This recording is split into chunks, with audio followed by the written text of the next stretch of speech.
ಜಹೀರಾಗ್ಯದ್ರಿ ಎಲ್ಲ. ಅವು ಏನು ಭೀ ಕೇರ್ ಮಾಡಲ್ಲ ರೀ ಮನುಷ್ಯರು. ಅವು ಯಾರು ಕೆಲಸ ಮಾಡ್ತಾರಲ್ರಿ ಅವರು ನೋಡಬೇಕು, ಮಾಡಬೇಕು.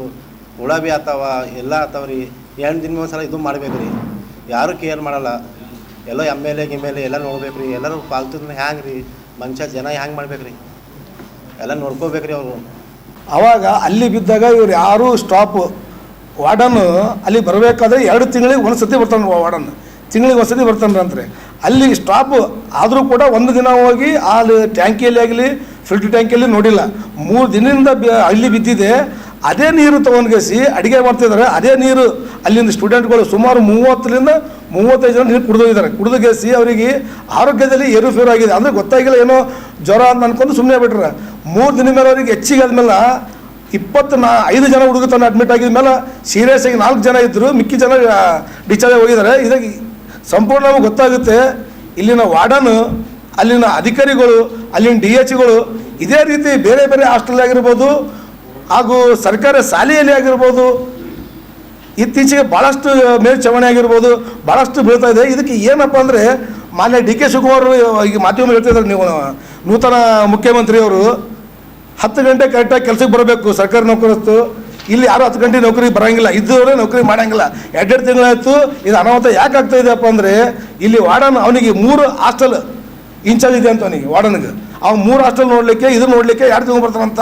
ಹಂಗಾಗಿ ನಮ್ಮ ಸೈನ್ಯ ವತಿಯಿಂದ ಏನು ಆಗ್ರಹ ಮಾಡ್ತೀವಿ ಅಂದರೆ ಈ ಥರ ಮುಂದೆ ಘಟನೆ ನಡಿಬಾರ್ದು. ಅಂದರೆ ಇಲ್ಲಿಂದ ಉಸ್ತುವಾರಿ ಆಗಿರ್ಬೋದು, ಇಲ್ಲಿಂದ MLA ಆಗಿರ್ಬೋದು, ಇಲ್ಲಿಂದ ಯಾರು ನಮ್ಮ ಜಿಲ್ಲಾಧಿಕಾರಿ ಆಗಿರ್ಬೋದು, ಇವತ್ತಿನ ದಿನದಲ್ಲಿ ಆ ಹಾಸ್ಟೆಲ್ಗೆ ಹೋಗಿ ವಿಸಿಟ್ ಮಾಡಿ ಇಮಿಡಿಯೇಟ್ಲಿ ಆ ವಾರ್ಡನ್ಗೂ ಆ DHಗೂ ಅವರಿಗೆ ಕೂಡಲೇ ಅಲ್ಲಿಂದ ಸಸ್ಪೆಂಡ್ ಮಾಡಬೇಕು.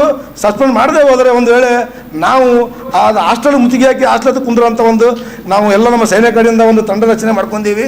ಅದು ಕೂಡಲೇ ಈ ಕೆಲಸ ನಮ್ಮ ಜಿಲ್ಲಾಧಿಕಾರಿ, ಜಿಲ್ಲಾ ಉಸ್ತುವಾರಿ ಅವರು ಹಾಗೂ ನಮ್ಮ ಸಂಬಂಧಪಟ್ಟ MLA ಕೂಡಲೇ ಅವರು ಸಸ್ಪೆಂಡ್ ಆಗಬೇಕಂತ ನಮ್ಮ ಆಗ್ರಹ ಇದೆ.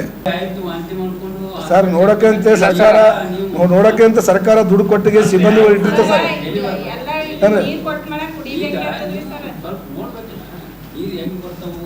ಸರ್ ನಾವೇ ಸ್ಟೂಡೆಂಟ್ಗಳು ನಾವೇ ಮಾಡ್ಬೇಕು.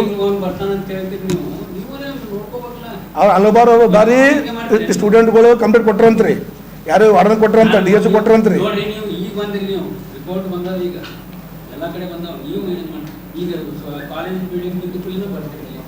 ಸರ್ ಅದಕ್ಕೂ ನಾವು ಜಿಲ್ಲಾ ಸರ್ ನೀವು ಹೇಳೋದು ಅರ್ಥ ಸರ್ ಹೇಳೋದು ಒಂದು ಮಿನಿಟ್.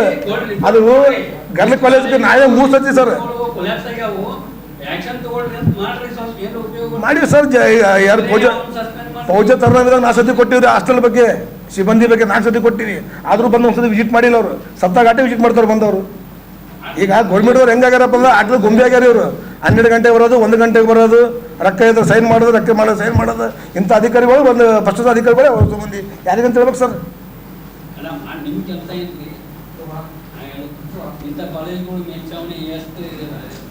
ಆಳಂದಾಗೂ ಬಿದ್ದ sir.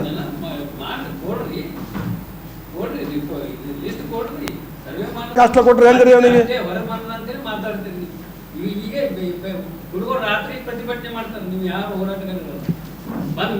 Ladies hostel sir Hindi ಪ್ರಚಾರ ಎದುರುಗಡೆ ಸರ್ ನಾವು ಮಾಡಿವಿ ಸರ್. ದಯವಿಟ್ಟು ಕ್ಷಮಿಸಿ ನೀವು. ನಾವು ಎದುರುಗಡೆ ರಾತ್ರಿ 8ಕ್ಕೂ 7ಕ್ಕೂ ಯಾರ್ಯಾರೋ ಬರ್ತಾರೋ ಹುಡುಗರಿಗೆ ಭೇಟಿ ಆಗ್ತಾರೋ ಇನ್ನೊಂದು ತಿನ್ನಕ್ಕೆ ಕೊಡ್ತಾರೆ. ನಾನು 4 ಸತಿ ಕೊಟ್ಟಿನಿ ಇದ್ರ ಬಗ್ಗೆ ಜಿಲ್ಲಾಧಿಕಾರಿಗೆ. ಕೇರ್ ಮಾಡೋಂಗಿಲ್ಲ.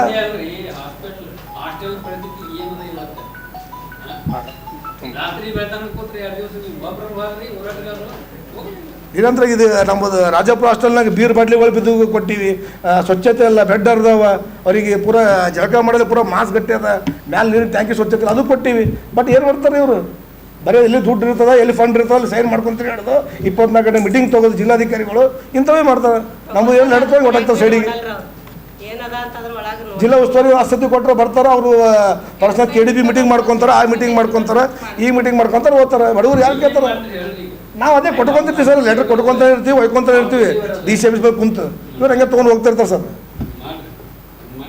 ನಮ್ಮ ಕೆಲಸನೇ ಒಯ್ಕೋದದ, ಅವರು ಕುಂತು ನೋಡೋದದ. ಏನು ಮಾಡ್ತಾರೆ? ನಾವು ಸತಿ MLA ಆದ್ವಿ ತೋರಿಸ್ತೀವಿ ನಾವು. ಆದಷ್ಟು ನಮಗೆ ಕಾಯಿಸೋದ್ರಿ MLA ಆಗಿ ದುಡ್ದು ಗೆಸಿ ಕೆಲಸ ಮಾಡ್ಬೇಕಂತ ಗೆಸಿ MLA ಆಗಬೇಕು ಮತ್ತು ಉಸ್ತುವಾರಿ ಮಿನಿಸ್ಟರ್ ಆಗ್ತೀನಿ ಸರ್. ನೋಡ್ರಿ ನೀವು